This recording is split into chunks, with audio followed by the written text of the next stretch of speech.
गांव के सबसे पुराने इलाके में एक हवेली थी जिसे लोग खामोश हवेली के नाम से जानते थे। ये हवेली एकदम सुनसान, जैसे वहां जिंदगी कभी नहीं आई थी। कहते हैं कि इस हवेली में एक औरत की आत्मा भटकती थी और उस औरत का नाम राजेश्वरी, और लोग उसे सुनसान रानी के नाम से जानते थे। एक दिन गांव में एक युवा पत्रकार अनुज उस हवेली की कहानी सुनकर वहां पर जाने का फैसला करता है।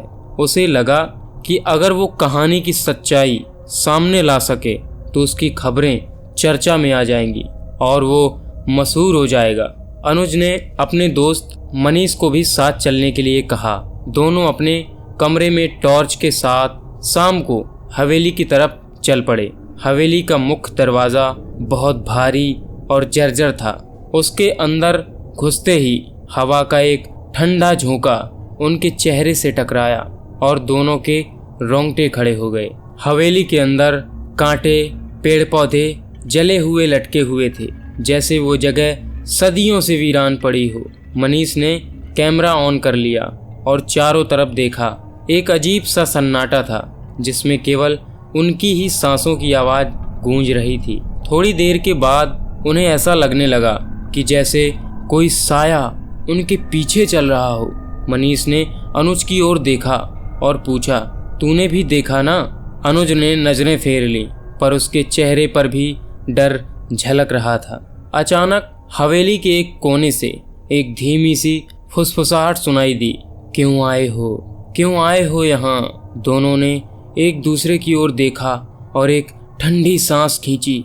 हम यहाँ सच जानने आए हैं, अनुज ने हिम्मत करके कहा, लेकिन उसकी आवाज़ कांप रही थी। अचानक से हवेली के बीचों बीच एक कमरे का दरवाज़ा अपने आप खुल गया। उस कमरे में लाल रोशनी हल्की हल्की थी, जैसे वहाँ पर किसी ने पूजा की हो।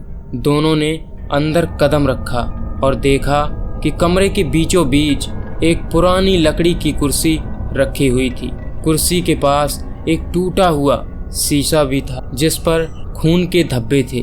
मनीष जैसे ही शीशा उठाने के लिए नीचे की तरफ झुका, तभी अचानक दर्पण में एक औरत का चेहरा दिखने लगा। वो उन्हें देख रही थी, सफ़ेद साड़ी में, खुले बिखरे बाल और लाल लाल आंखों से। उस चेहरे ने धीरे धीरे मनीष की ओर इशारा किया, जैसे वो उसे अपने पास बुला रही हो। मनीष की नज़र जैसे उस पर टिक गई थी। उसने अनुज को कुछ कहने की कोशिश की, पर उसकी आवाज़ मानो गले में ही घुटकर रह गई। अचानक उसने अपना चेहरा बहुत भयानक कर लिया और एक भयंकर चीख मारी। मनीष ने घबराकर पीछे हटने की कोशिश की, लेकिन तभी उसकी नज़र अपने हाथ पर पड़ी। वहाँ एक लाल धब्बा हो गया था और वो धीरे धीरे फैलने लगा, मानो खून बह रहा हो। अनुज ने मनीष का हाथ पकड़कर बाहर खींचा। तू ठीक है? उसने घबराई हुई आवाज़ में पूछा, लेकिन मनीष के चेहरे पर एक अजीब सी मुस्कान थी। अब मैं ठीक हूँ, उसने अजीब तरीके से कहा, जैसे उसकी आवाज़ बदल गई थी। अनुज ने देखा मनीष का चेहरा पहले जैसा नहीं रहा। उसकी आंखों में एक अजीब सी चमक थी और उसकी मुस्कान में कुछ ऐसा छुपा हुआ था जो अनुज को बेचैन कर रहा था। अनुज ने डरते डरते मनीष से कहा, मनीष चल यहाँ से चलते हैं। मनीष ने मुस्कुराते हुए अनुज की ओर देखा, लेकिन उसके चेहरे की मुस्कान बहुत ही अजीब थी, जैसे कि वो मनीष की होकर कोई और हो।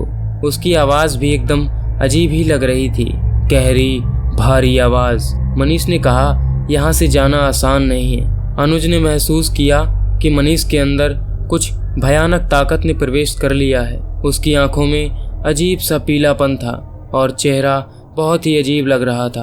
अनुज ने पीछे हटते हुए अपने कदम बढ़ाए और डरते हुए कहा, मनीष ये तू क्या कह रहा है? मनीष ने हंसते हुए कहा, हा हा हा, मेरा नाम मनीष नहीं है। मुझे यहाँ सालों से इंतजार था, तुम्हारे जैसे किसी और का। अनुज के शरीर में सिहरन दौड़ गई। वो तेजी से मनीष के पास से भागा और हवेली के बाहर जाने का रास्ता ढूंढने लगा। उसके कदम तेज थे, लेकिन हर कोने में उसे ऐसा लगा कि कोई उसे घूर रहा है।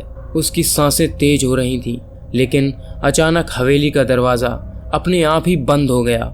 अनुज ने दरवाज़ा खोलने की बहुत कोशिश की, पर वो जैसे पत्थर बन चुका था। अचानक उसे फिर से वही आवाज़ सुनाई दी, भागने की कोशिश करोगे तो तुम्हारा भी वही अंजाम होगा जो मनीष का हुआ। अनुज के पसीने छूटने लगे। वो पीछे मुड़ा तो देखा कि मनीष उसके सामने खड़ा है, लेकिन उसका चेहरा अब भी बहुत डरावना लग रहा था। मनीष के चेहरे पर लाल निशान थे और उसकी आंखों से खून की बूंदें टपक रही थीं। मनीष ने कहा, अनुज, क्या तुम मेरे साथ यहाँ हमेशा रहोगे? अनुज ने अपने कान ही बंद कर लिए और चिल्लाते हुए कहा, नहीं, मुझे यहाँ से निकलने दो, मुझे छोड़ दो। तभी हवेली की दीवारों पर किसी ने खून से लिखा हुआ दिखा, यहाँ से जाने का कोई रास्ता नहीं है। अनुज ने अपने चारों ओर देखा और हर दीवार पर वही लिखा हुआ नजर आ रहा था, कोई रास्ता नहीं है। अचानक मनीष ने अपनी भयानक हंसी में कहा, हा हा हा हा, अब तुम यहाँ के हो गए हो अनुज।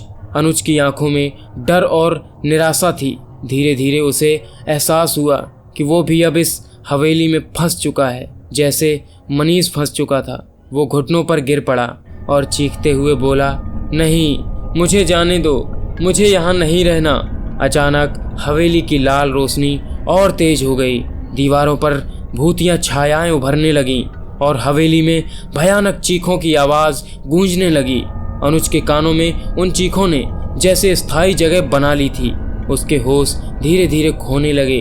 अगली सुबह गांव के लोगों ने हवेली के पास से अनुज का कैमरा और कुछ खून से सने हुए कपड़े पाए, मगर अनुज और मनीष का कोई पता नहीं चला कि हवेली के अंदर अब उन दोनों की आत्माएं भटकती हैं और जब भी कोई निडर इंसान वहां पर कदम रखता है तो उसे हमेशा के लिए वहीं का बना लिया जाता है। तो दोस्तों, कैसी लगी आज की कहानी कमेंट करके ज़रूर बताना। अगर आप कमेंट करते हैं तो हमारा भी उत्साह बढ़ता है कि हम आपके लिए और भी रोचक और मज़ेदार कहानियाँ लेकर आएँ। तो मिलते हैं किसी और नई कहानी के साथ।